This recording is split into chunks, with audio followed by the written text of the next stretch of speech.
I'm starting to notice a trend when it comes to ESPN. Have you guys noticed that each and every time they put out this NBA's top 50 or top 100 players list going into the next season, there's always some sort of fuck shit when it comes to certain players' placement. And I'm starting to think that they do this shit for shock value. They're doing it for ratings because let's be honest, ESPN is struggling. And the only notable talent that they have, well, two talents really, is Stephen A. Smith, who has about what 10 jobs on the fucking network, and Max Kellerman. Other than that, nobody wants to hear from Kendrick Perkins. Nobody wants to hear from all these other guys that I'm not even going to mention because it's a joke. I mean, these dudes don't know nothing about the game of basketball, let alone I don't even think they really watch the games. Like they probably just read a bunch of stats and analytics to break down their takes. But other than that, I really don't think they personally sit down and watch the games. Now, having said all of that, I have this list of the top 50 players in front of me. And to be honest with y'all, man, it's a shitty list. It's a real shitty list. Now, of course, number one, I have zero problems with that because everybody knows that LeBron James is by far the best player in the world. It's not even close still. Even though he's moving into year 18, I still expect the same from LeBron, Ramon, James to be dominant on both ends of the court, to run the offense, and to facilitate, get Anthony Davis involved, who is listed at number 2 on this list. And, I got something to say about that in a short second. But LeBron proved to me that he's still the top dog. And this is coming from a guy that thought LeBron was slipping because at one point in time, he just wasn't interested in playing defense. I mean, it is what it is.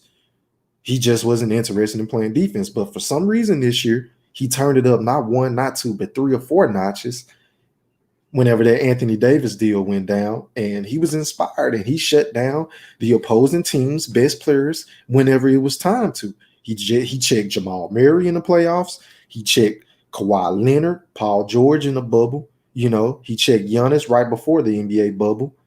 And, he did what he was supposed to do, man. And I still have LeBron as being the best player in the league. He's the second best leader in the NBA behind Chris Paul. He's the best passer in the NBA.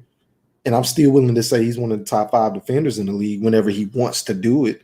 I mean, the only knock I have on LeBron James is his free throw percentage and him not posting up as much as he should. But other than that, I have nothing negative to say about LeBron. He's 4 rings in.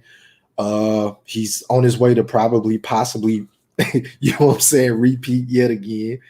And sky is the limit for LeBron. I'm interested to see how this year is going to turn out. He's going to load manage. But number 2 on my list, number 2 on ESPN's list was Anthony Davis. Now, I really don't have a problem with this per se because I do feel like Anthony Davis is the biggest mismatch in basketball now that Kevin Durant was out this past season. But if this list is based on projections of what may or may not happen moving forward, then I got to put Kevin Durant in that slot because based off of what I've been seeing and what I've been hearing from his peers and people that's been hooping with him in these pickup games, they saying that Kevin Durant is still Kevin Durant. And I'm not surprised because let's be honest here. When has Kevin Durant game ever been based on athleticism? I'll wait. I'll fucking wait. Can somebody, one of y'all, anybody in the chat, anybody watching this video, drop a comment below and let me know. When has Kevin Durant's game ever been based on athleticism? Because in my personal opinion, I feel like his game has always been based on skill, being able to get to wherever he wants to on the floor, being able to pull up from 35 to 40 plus with a hand in his face, without a hand in his face, coming off the screens, posting up on that pinch elbow, backing you down, fading away after 2 dribbles. I mean, KD game is so smooth, and he only has 3 to 4 moves, but those 3 to 4 moves are going to get you every fucking time.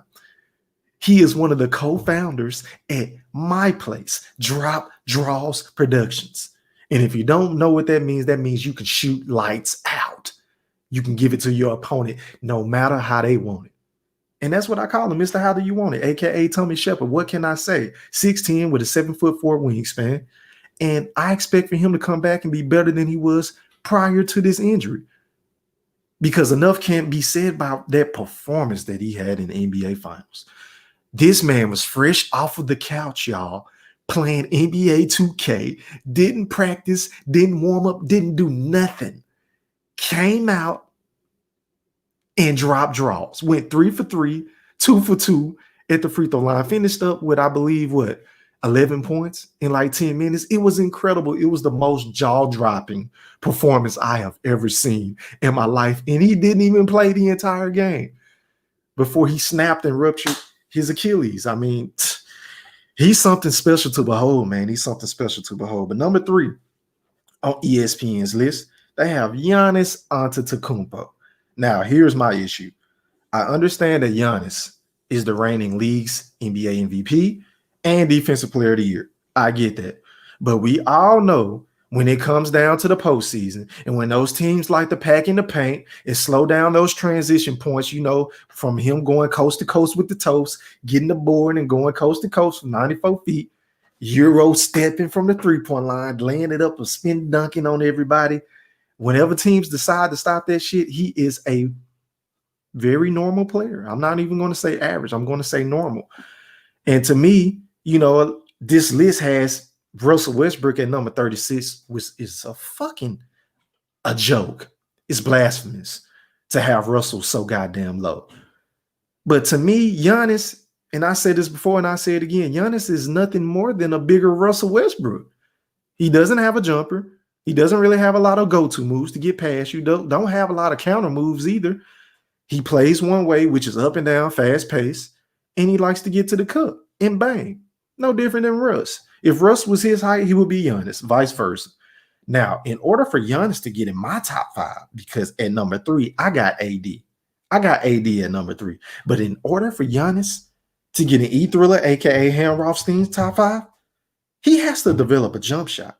And it's not just about making threes. I'm just saying you got to give me a 17 to 20 footer on a consistent basis. And it's not about you making a miss, and it's about your willingness to step into that shot and let it fly, because that's the Mamba way. That's the Mamba mentality, right? You can't be afraid to fail. You can't be afraid. You either going to make it or you either going to miss it. It ain't no in between. It is what it is. If I'm going to lose, I'm going to go down with the ship that I sunk. I want the blame. That's my MO when I hoop. I don't know about y'all, but I really don't give a fuck about making and missing shots because that's just me. But everybody ain't wired like that, and I get it. But Giannis has to get that in order to be in my top 5. Now, number 4, this might ruffle a little feathers because a lot of people probably forgot because he really didn't play last season. He was hurt. He injured his hand. His team struggled. He's been out of the limelight. But number 4 on my list is Steph Curry. But on ESPN's list, they got Luka. And I'm not really mad at that because if we basing it off this past season, then of course Luka, he did his fucking thing. And to me, he's the youngest in charge at Drop Draws Productions because what can't this man do? And this is no knock on Luka. This is no knock on him. But he's not Steph Curry. And I'm not the biggest Steph Curry fan at all. I mean, by any means. But the man has revolutionized the game of basketball, the way that he plays the game of basketball, the way that he shoots. He is only the greatest shooter on and off of the dribble of all time that man has ever seen. I've never seen a guy that's able to hit contested shots and fallaways and drifters with a hand in his face, not in his face. It don't matter when it comes to Steph Curry, y'all. Do you get that? And I've also never seen a player prior to Steph Curry who is so lethal, who is so potent that when he's on a 2-on-1 or a 3-on-2 fast break, instead of the defense defending the paint, no, they run out to Steph. They go get Steph because they know that this is a layup from out there. And I would much rather let Steph shoot a layup in the paint than let him sit out there and shoot these cute jump shots because those are going in 9 times out of 10, which is a very alarming rate if you're a defender. So I got Steph number 4 on my list, even though y'all can hold me to this. This is my bold prediction, okay? I don't think Golden State is going to make the playoffs this year. I know a lot of y'all are taking it back. Y'all probably laughing and saying, "Ham, you tripping," but just hear me out. You got the Lakers. You got the Clippers. You got the Mavs. You have the Blazers. You have the Jazz.